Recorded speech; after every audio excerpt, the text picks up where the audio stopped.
Mesdames, Mesdemoiselles, Messieurs, bonsoir. Merci de me recevoir chez vous. C'est l'heure de votre journal sur KMT, LCL et OM5 TV sur les réseaux Free, Orange, Numéricable, Bouygues et SFR en France. Je suis en compagnie ce soir de Roland Laouché. Roland, bonsoir. Bonsoir Catherine et bonsoir à tous ceux qui nous font l'amitié de nous être fidèles aujourd'hui. Voici quelques-uns des sujets que nous allons aborder ce soir. Aujourd'hui, jeudi 27 avril, la CACEM a lancé une opération pour le nettoyage et le début de dépollution du site de Port-Coët. Aujourd'hui aussi, au ministère de la Culture et de la Communication, le parc naturel de Martinique a présenté le projet de périmètre du bien martiniquais au Comité national des biens français. Une grande partie de cette édition sera consacrée aux élections qui vont se dérouler le dimanche 7 mai et qui vont opposer Emmanuel Macron à Marine Le Pen. Puis ce matin, jeudi, Béatrice Cornier, la rectrice de notre académie, s'est rendue à la rencontre des parents d'élèves et des professeurs du collège Périnon de Cluny qui bloquaient l'établissement. Puis enfin, en Martinique, le nombre de demandeurs d'emploi en catégorie A, B, C est de 51 740 fin mars. On le sait, à la suite d'une convention signée avec l'État, la CACEM est devenue le nouveau gestionnaire du site de Port-Coët. Aujourd'hui, jeudi 27 avril, elle a lancé une opération pour le nettoyage et le début de dépollution de ce site. Extrait en images.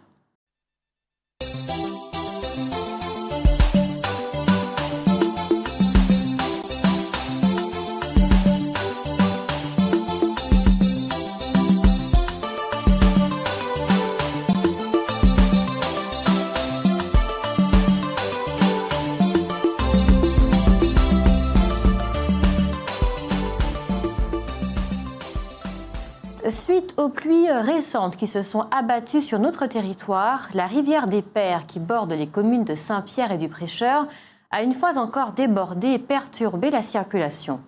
Heureusement, la situation est revenue à la normale dans la matinée ce jeudi, mais Christian Raffa, le maire de la ville d'Art et d'Histoire, a tiré la sonnette d'alarme sur ce problème dangereux qu'il dénonçait avant même d'être élu à la tête de la commune.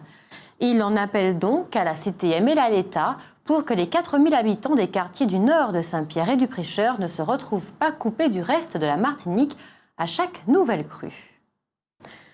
Aujourd'hui, jeudi 27 avril, à 14h, heure de Paris, une délégation du Parc naturel de Martinique, PNM, a présenté au Comité national des biens français du patrimoine mondial, CNBFPM, le projet de périmètre de biens martiniquais.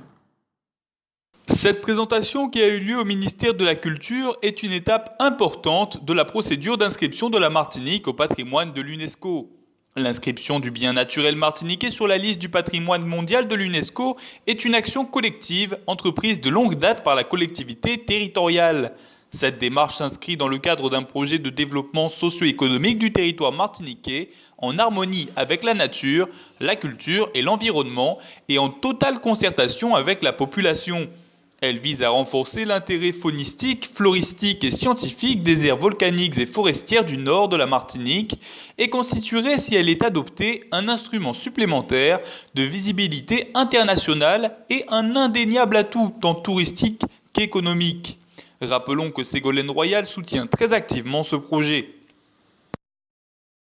Juvénal Rémire, qui soutient la candidature de Marine Le Pen à la présidence en Martinique, ne compte pas se laisser ébranler par les appels au vote de barrage au Front National que multiplient les élus locaux. Monsieur Rémire organise un meeting en son nom propre et non pas au nom du Front National, samedi 29 avril à 17h à la salle des fêtes du Marigot. On notera que le maire de la commune, Joseph Pérast, n'a émis aucune objection.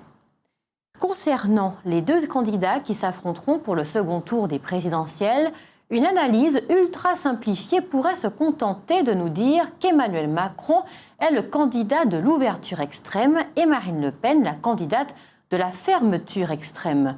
Mais si l'on regarde plus en profondeur les programmes, par exemple en ce qui concerne l'économie, on se rend compte que les clivages sont parfois bien plus subtils. Ainsi, concernant les Outre-mer, si la leader du Front National souhaite poursuivre sur la voie des défiscalisations, Celui d'En Marche, en revanche, souhaite les remplacer progressivement par le crédit d'impôt. Younous Oumarji, député européen réunionnais chargé des Outre-mer par Jean-Luc Mélenchon, a déclaré, citons-le, « Je suis fier que la campagne que j'ai menée dans les Outre-mer et à La Réunion, avec la confiance de Jean-Luc Mélenchon, ait connu ce succès. Un véritable élan est né dans les Outre-mer autour de la France insoumise. » Fin de citation. On attend bien entendu de voir si, avant ou après les législatives, dans certains territoires des Outre-mer, vont naître des partis qui s'appelleront les Insoumis. Il sera également intéressant de voir si, sur sa lancée, Jean-Luc Mélenchon va lancer son parti dans la bataille des législatives, tant en France que dans les Outre-mer.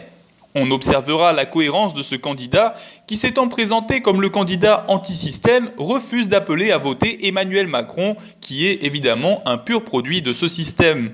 On observera dans le même temps qu'en Martinique, au contraire, plusieurs de ses soutiens ont décidé, eux, de soutenir M. Macron. À propos des élections qui vont se dérouler le dimanche 7 mai et qui vont opposer Emmanuel Macron à Marine Le Pen, voilà ce qu'écrit le SNUP FSU Martinique.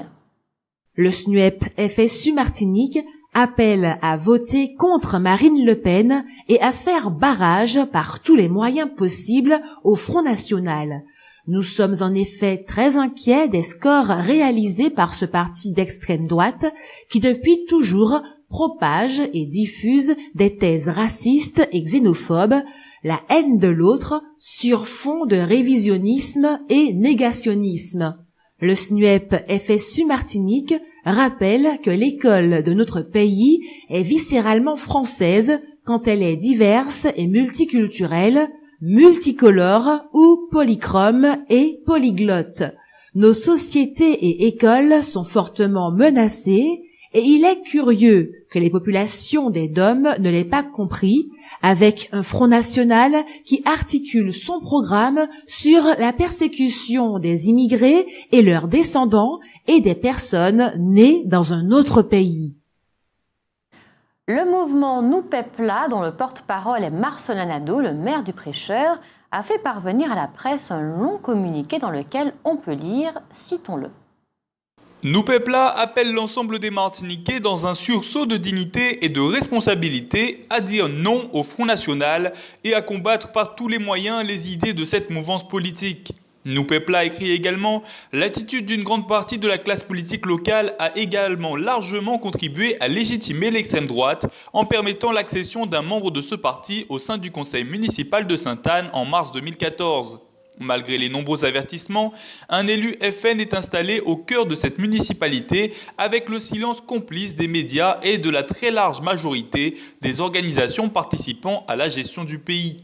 Les alliances contre nature des patriotes avec la droite française assimilationniste contribuent de manière évidente à ouvrir des espaces politiques à l'extrême droite, d'autant plus que la promotion d'un pseudo-leader président de tous les Martiniquais entretient le mythe du sauveur suprême qui peut désormais s'incarner dans n'importe quel monstre politique. Comme tout le reste de la classe politique martiniquaise, les forces martiniquaises de progrès appellent à barrer la route à Marine Le Pen. Les forces martiniquaises de progrès ont fait parvenir à la presse le communiqué suivant. Nous vous le lisons in extenso puisqu'il est court. À l'issue du premier tour de l'élection présidentielle du 23 avril, seuls 2 candidats restent en compétition. Pour le deuxième tour, chaque Martiniquaise et chaque Martiniquais devra se déterminer avec comme priorité absolue les intérêts de la Martinique. Les forces martiniquaises de progrès, FMP, demandent donc aux électrices et électeurs, face à ce choix extrêmement restreint, de rester fidèles à leurs valeurs et à leurs convictions et de ne porter en aucun cas leur voix au candidat du Front National. L'objectif, désormais, est la préparation des élections législatives pour donner à la Martinique les représentants appropriés qui porteront à l'Assemblée nationale ses volontés et ses perspectives. Roland, vous l'avez dit dans votre SER hier, mais c'est vrai qu'il y a une belle unanimité contre Marine Le Pen. C'est vrai, on n'avait jamais vu ça auparavant, une telle unanimité, tous les hommes politiques de la Martinique qui sont contre Marine Le Pen. Mais c'est ce que j'appelle moi de la victimisation. Finalement, je me demande si ça ne risque pas d'être contre-productif. Est-ce que les gens ne vont pas se dire, mais finalement, elle n'a même pas pu venir en Martinique, on l'a empêché de venir pour se défendre. Là, tout le monde est contre elle. Est-ce qu'au contraire, les gens, vous savez, c'est comme ça un peu en Martinique, et pas seulement en Martinique, mais on a tendance à prendre pour le plus faible, quoi. C'est ce qu'on appelle la victimisation. Et donc, je me demande si ce ne sera pas contre-productif. Parce que c'est vrai qu'il y a un certain nombre de Martiniquais, notamment de ma génération et puis celle d'après peut-être, mais de ma génération, qui a vraiment connu le Front National de Jean-Marie Le Pen, qui sait ce qu'il est, qui a compris, mais il y a toute une génération qui ne connaît que Marine Le Pen. Et c'est vrai que Marine Le Pen a été très habile, elle a réussi quelque part à dédiaboliser le Front National. On n'a jamais entendu dans la bouche de Marine Le Pen des propos racistes, comme ceux qu'on a même entendus dans la bouche de Nicolas Sarkozy ou de certains dignitaires de la droite classique, en parlant des Gaulois, en parlant des bienfaits de la colonisation, etc. Marine Le Pen s'est bien gardée de faire ça. Ensuite, elle a beaucoup fait de photos, je ne sais pas si vous avez remarqué, avec des personnes noires. On parle beaucoup de Bredas, mais il n'y a pas que lui. Donc elle a su quand même dédiaboliser, et donc les gens peut-être ne comprennent pas une telle animosité à son encontre. Et j'ai entendu une dame l'autre jour qui disait on ne peut pas reprocher à cette fille ce qu'a fait son père. Compliqué de lui expliquer que peut-être il y a encore des relents de son père dans le parti, puisque ce n'est pas visible. Donc je ne sais pas si ça ne risque pas d'avoir l'effet contraire de ce qui est recherché. Merci, Roland. Certes, l'élection présidentielle et désormais le duel Emmanuel Macron-Marine Le Pen semble monopoliser toute l'attention. Mais qu'on ne s'y trompe pas, les législatives sont également au cœur des préoccupations de tous les partis politiques. Et bien entendu, des socialistes aussi, et peut-être surtout. En tout cas, la semaine dernière, le 16 avril, la section locale du Parti socialiste avait organisé une conférence au Gros Morne pour présenter la candidature à la députation de Raphaël Vaugirard dans la circonscription du Centre-Atlantique. Pas moins de 150 personnes étaient présentes ce jour-là, dont le secrétaire général Frédéric Béré, le député européen Louis-Joseph Manscour et bien sûr la suppléante du candidat Ghislaine Pascal. Malgré la défaite historique du PS au premier tour avec moins de 7% des voix, c'est un très mauvais score. Les socialistes comptent bien reprendre l'offensive dès les prochaines élections avec un programme réaffirmant un ancrage à gauche qui a été pour le moins contesté durant le quinquennat de François Hollande. Ainsi, à défaut de garantir le retour au plein emploi, Raphaël Vaugirard affirme sa volonté de renforcer la lutte contre l'inactivité. Cela signifie qu'il souhaite valoriser les activités bénévoles, notamment les engagements associatifs. Sur le plan institutionnel, il fait de la démocratie participative son cheval de bataille. Il faut, dit-il, accorder davantage de reconnaissance politique aux pétitions populaires. Sur la santé, la liste des propositions du candidat socialiste aux législatives est également importante. Promotion de la pharmacopée locale, renforcement de l'accompagnement des proches qui aident les personnes malades, lutte contre les déserts médicaux, etc. Rappelons pour finir que Raphaël Vaugirard, âgé de 64 ans, est docteur en sciences économiques, conseiller communautaire à Cap-Nord et conseiller municipal de l'opposition au Gros Morne. Il fut pendant de longues années l'attaché parlementaire du député-maire de Trinité, Louis-Joseph Manscour. Nous vous en avions parlé hier, mercredi. Lucette Michaud-Chevry, la présidente de la communauté d'agglomération Grand Sud Caraïbes en Guadeloupe, a comparu devant le juge d'instruction de Basse-Terre après son placement en garde à vue. Mais lors de son audience, victime de vomissements et de hausses de tension, la femme politique de 88 ans a été victime de malaise. Elle a donc été reconduite à son domicile après que son état se soit stabilisé. Mais le jugement de cette grande affaire de détournement de l'argent du contribuable se poursuit. Voilà ce qu'écrit le journal en ligne guadeloupéen CCN. C'est un vaste secret de Polichinelle. Après Roger Bambuc, Lucette Michaud-Chevry, Marie-Luce Panchard, Claudie Siard, Victorin Lurel et Georges-Paul Angevin, ce sera au tour de l'actuel président de la région Guadeloupe, Harry Chalus, de connaître les ors de la République française et d'être lui aussi ministre, voire à minima, secrétaire d'État ou délégué interministériel. Sauf cataclysme électoral, Emmanuel Macron devrait être le prochain président français. Harry Chalus, quant à lui, se dit déjà prêt pour son ministère Au fait, lequel? Le journal guadeloupéen précise également, citons-le, c'est en 1932 que Gratien Candace, alors député, accède au poste de sous-secrétaire d'État aux colonies. Il est alors un homme de gauche. Mais plus tard, il fera allégeance au régime de Vichy et de ce fait sera zappé par l'histoire. Fin de citation. On notera que le journal se trompe puisque Claude Iciard n'a jamais été ministre ou secrétaire d'État. Il était délégué interministériel pour l'égalité des chances des Français d'outre-mer, tout comme l'avait été un autre Guadeloupéen avant lui, Patrick Caram. Notons que ce poste de délégué interministériel a également été occupé par des Réunionnais et des Guadeloupéens, mais jamais par des Martiniquais. Mais Emmanuel Macron ayant affirmé qu'il allait avoir de nouvelles pratiques, un Martiniquais pourrait bien avoir sa chance. En tout cas, les propos des journalistes guadeloupéens de CCN montrent bien l'état d'esprit actuel de ces derniers. Tout se passe comme s'ils avaient véritablement pour vocation de participer au plus haut niveau au gouvernement de la France. Il ne leur vient pas à l'esprit que les Martiniquais, dont aucun n'a jamais occupé ce genre de fonction, pourraient eux aussi être ministrables. Ou alors il n'y en a que pour les Guadeloupéens, alors les Martiniquais n'ont pas le droit d'être ministres, eux aussi? Vous avez raison de poser la question de cette façon. Oui, je pense que nous avons le droit d'être ministres. Vous savez, c'est un concours de circonstances. À l'époque, je crois que le Parti progressiste martiniquais était l'ami du pouvoir en place en France et qu'on a souhaité, qu'on a approché Claude Lise à l'époque pour être ministre de la République. Et c'est Camille Darcière, je pense qu'il... Dans le cadre d'un conflit qu'il avait avec Claude Lise, il n'a pas souhaité que Claude Lise devienne ministre. Et donc, il a lancé comme ça qu'on ne peut pas être membre du Parti progressiste martiniquais et être en même temps ministre de la République. Et c'est devenu une constante chez le Parti progressiste de dire qu'on ne peut pas être ministre. Alors, bien entendu, ça ne s'est pas produit en Guadeloupe ou à La Réunion. Et donc, les gouvernements français successifs, souhaitant mettre quand même des domiens à la tête du ministère ou du secrétariat d'État au Dom-Tom, comme les Martiniquais ont dit qu'ils ne voulaient pas, eh ben, on a mis les Guadeloupéens, on a mis les Martiniquais. Mais je crois qu'aujourd'hui, ce moment-là de notre histoire, il est passé, et qu'il faut que des Martiniquais, que Martiniquais, cette fois-ci, soient ministres.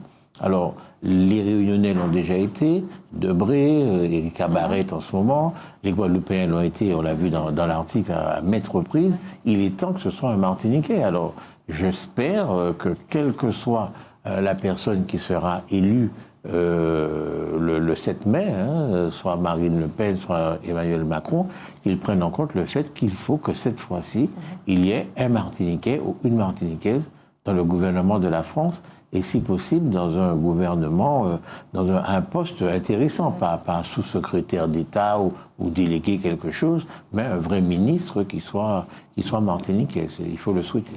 Merci beaucoup. Ce matin, jeudi 27 avril, Béatrice Cornier, la rectrice de notre académie, s'est rendue à la rencontre des parents d'élèves et des professeurs du collège Périnon de Cluny qui bloquaient l'établissement. Un accord a finalement pu être trouvé. La classe de 3e, qui devait être supprimée à la prochaine rentrée, sera finalement maintenue. Les cours devraient donc reprendre dès demain. Après plus d'1 an et demi d'exercice, Jean-Claude Diborgo, le directeur du CHU de Pointe-à-Pitre, va bientôt céder sa place à un professionnel de la santé expérimenté, Pierre Thépaut. Ce dernier devra notamment faire face, comme chez nous d'ailleurs, au mécontentement du personnel et à une certaine précarité financière. Aujourd'hui, jeudi 27, le service des soins infirmiers à domicile pour les personnes âgées a fêté son 35e anniversaire. Compte tenu de l'évolution démographique de notre population et notamment du vieillissement, cette profession prendra probablement de plus en plus d'importance et célébrera certainement de nombreux autres anniversaires.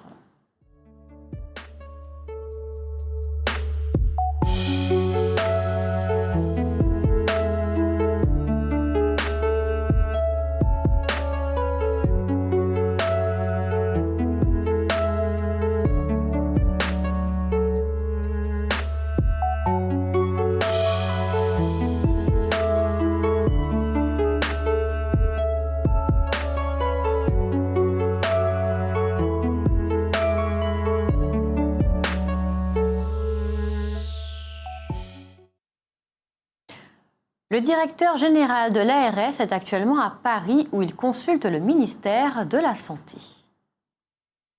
Il s'est engagé à donner aux salariés actuellement en grève à l'hôpital de Trinité une date de rencontre avec le directeur général du CHUM dès son retour. Le personnel réuni en assemblée générale hier, mercredi 26 avril, a décidé à l'unanimité de reconduire la grève. Ce jeudi 27 avril, le service minimum a été assuré dans tous les services ainsi que l'ensemble des consultations et urgences. À 10 heures, une visite des locaux et bâtiments a été organisée en présence de Fabrice Dunon, candidat aux élections législatives. À 14 heures est intervenue une rencontre avec le sous-préfet de Trinité en présence du maire de Basse-Pointe.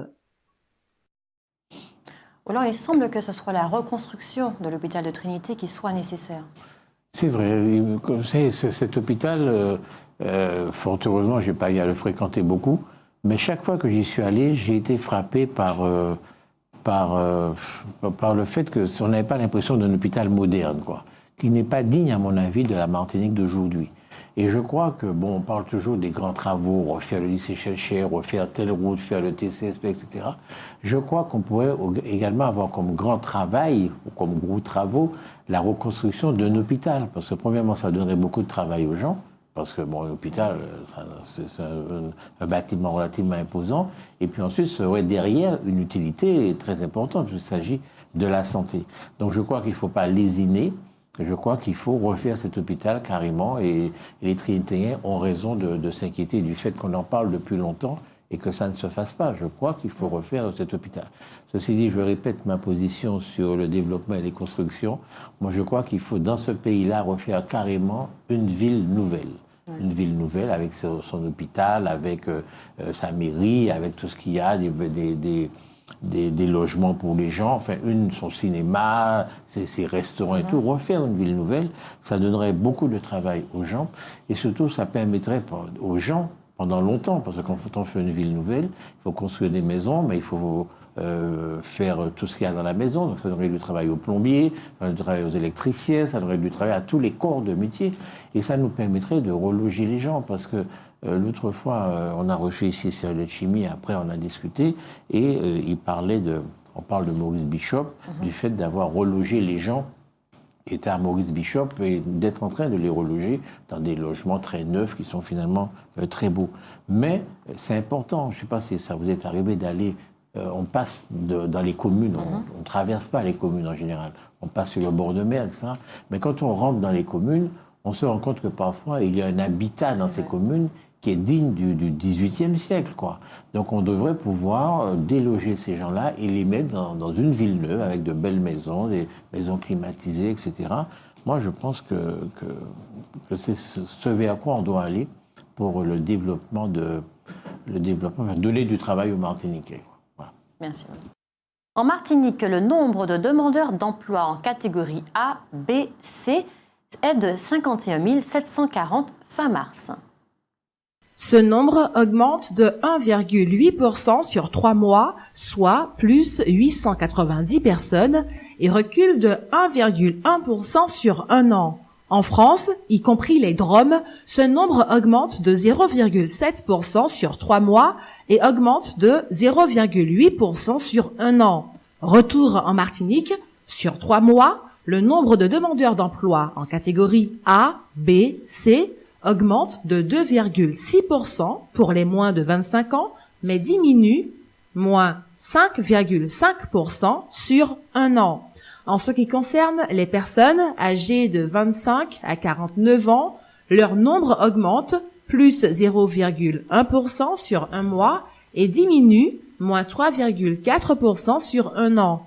En définitive et globalement, sur un an, le chômage est donc plutôt à la baisse en Martinique, sauf pour les personnes âgées de 50 ans ou plus. Il augmente de plus 4,9%. Voilà, on n'arrive toujours pas à régler le problème du chômage. Oui, et je crains qu'on n'y arrive pas de sitôt. Parce que c'est vrai que si vous êtes un chef d'entreprise ou une chef d'entreprise, ce que vous avez envie de faire, c'est de moderniser votre entreprise. Et moderniser votre entreprise, c'est acheter du matériel le plus moderne possible, le plus perfectionné possible, qui vous permette de vous passer d'un certain nombre de professionnels, d'un certain nombre de salariés. Et donc c'est vrai que la tendance aujourd'hui de toutes les technologies, c'est d'aller vers des individus qui, tout seuls, font ce que faisaient avant 3, 4 individus. Bon. Alors on me dit, ouais, il y a des métiers qui vont disparaître, mais seront remplacés par d'autres. Ce n'est pas vrai. C'est vrai qu'il y a des start-up qui gagnent des millions avec seulement 1 ou 2 personnes, alors qu'avant, pour gagner des millions dans l'industrie, notamment, héritière de l'industrie du 19e siècle, quelque part, eh bien, pour gagner de l'argent, il faut beaucoup de salariés, il faut beaucoup de trucs. Donc je crois que... Alors, on s'est beaucoup moqué du revenu universel de Benoît Hamon, mais quand on regarde avec attention ces propositions, c'était pas si idiot que ça du tout. Et je crois que un jour ou l'autre, on devra aller vers ça, faire une réduction du temps du travail, passer de 35 heures à 32 heures, voire 30 heures, aller vers une économie qui soit plus une économie de loisirs, parce que les gens, quand ils vont travailler moins, ils auront besoin de plus de loisirs. Donc il faudra construire toute une économie différente, plus vivante, une économie de loisirs, et puis permettre à des gens qui ne trouvent pas le travail, ou bien qui ont des niveaux de vie, de rémunération trop faibles, d'avoir de l'argent quand même pour pouvoir acheter. Parce que quand on achète, eh bien, on fait vivre les entreprises. Et donc, distribuer du pouvoir d'achat n'est pas du tout idiot. C'est pas dire, ben voilà, je vais donner à des gens qui ne travaillent pas, je vais soutirer les fainéants. On peut dire ça, c'est parce qu'on a une vision à courte vue. Mais je crois que c'était une excellente idée et je ne doute pas que dans les années qui viennent, on va devoir y réfléchir. C'est pas possible autrement parce que l'ennemi du travail humain, c'est le développement de la technologie. Or, on ne peut pas arrêter le développement de la technologie. Il faut donc que ce soit l'homme qui s'adapte. Et voilà, dans les années qui viennent, on verra peut-être que M. Hamon n'avait pas si tort que ça. Tout de suite, le savoir et réfléchir de Roland Laouché.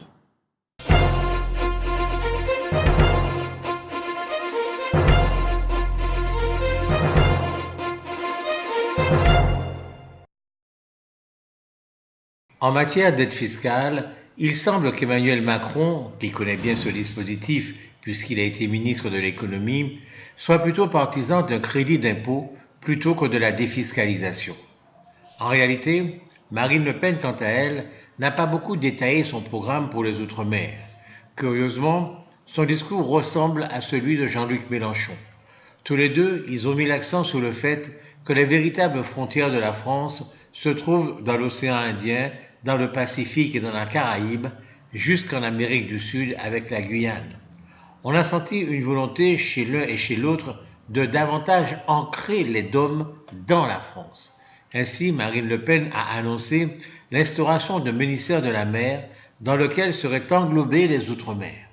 En réalité, à part cela et les quelques points dont nous avons parlé hier, il est extrêmement difficile à l'électeur votant dans les Outre-mer de se déterminer pour Marine Le Pen ou au contraire pour Emmanuel Macron en fonction des politiques qu'ils ont annoncées pour ces régions. Aucun des deux ne remet en question le système économique tel qu'on le connaît aujourd'hui. Quelques propos convenus et passe-partout sur la biodiversité et les énergies renouvelables, mais rien sur la banane, le rhum, les cultures vivrières, etc., etc. L'électeur devra donc se déterminer en fonction d'autres critères. Il y en a beaucoup qui nous sont proposés. Michel Branchi, un conseiller communautaire et membre du comité national du Parti communiste martiniquais, qui appelle à voter Emmanuel Macron, écrivait dans le journal Justice du 13 avril « Non, il ne faut pas tomber dans le piège du vote utile pour le trompe-l'œil d'Emmanuel Macron qui manie un vocabulaire progressiste pour masquer des idées du 19e siècle au service de l'oligarchie financière. » Fin de citation. De Marine Le Pen, M. Branchi disait « Elle emprunte le langage social de la gauche pour dissimuler sa démarche raciste, xénophobe et furieusement capitaliste, opposant les travailleurs sur une base ethnique. » Fin de citation. Ces deux-là, Macron et Le Pen, ont au moins, selon Michel Branchi, un point commun, ils se dissimulent ou se masquent tous les deux. À lire cela, on se dit que jamais la fameuse phrase « entre la peste et le choléra » n'a été aussi pleine de sens. Après, bien entendu, chaque électeur peut se faire une opinion personnelle en fonction de ce qu'il voit, de ce qu'il entend de ce qu'il ressent. C'est l'heure de votre rubrique santé. Un interrogatoire suffit habituellement pour faire le diagnostic, tant les signes sont caractéristiques. On évoque l'existence d'une migraine après 5 crises, d'une durée de 4 à 72 heures en l'absence de médicaments. Crise présentant au moins 2 des 4 caractéristiques suivantes: unilatérale, pulsatile, d'intensité modérée et sévère, aggravée par l'activité physique. Les crises s'accompagnent de nausées ou de vomissements, de phonophobie et de photophobie, c'est-à-dire que l'on ne supporte pas le bruit ou la lumière. Dernière particularité des migraines cataméniales uniquement, les céphalées débutent 2 jours avant et jusqu'au 2e jour des règles. On en sait peu sur les déterminants de la crise migraineuse résultant d'interactions complexes entre le neurone et le vaisseau. Une certitude, des récepteurs aux estrogènes ont été identifiés sur les artères cérébrales et l'on constate que les fluctuations des taux d'estrogène, à la baisse surtout, déclenchent les crises. Attention tout de même, une migraine qui surgit de nulle part à 50 ans n'est pas une cataméniale. Jusqu'à preuve du contraire, elle doit donc faire l'objet d'une consultation. Les femmes les plus enclines aux migraines cataméniales sont celles qui prennent une pilule estroprogestative, leur concepteur aux estrogènes étant sensible à une fluctuation même minime des taux d'estrogènes ajoutés.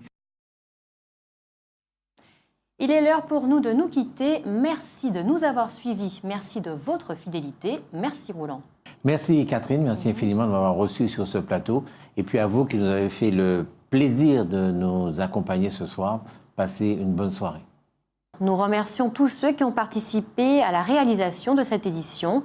Getty Galva, Pierre-Éric Witz, Alain Jean-Paul, Mylène Janot, Raphaël Dufour, Frédéric Tétus, Marilyn Étilé, Génie Georges. Ce journal sera rediffusé ce soir à 22h35, demain à 6h25 et en multidiffusion sur OM5 TV sur les réseaux Free, Orange, Numéricable, Bouygues et SFR en France. Vous pouvez revoir votre journal sur notre site kmttelevision.fr. Je vous souhaite une agréable soirée et que Dieu garde la Martinique.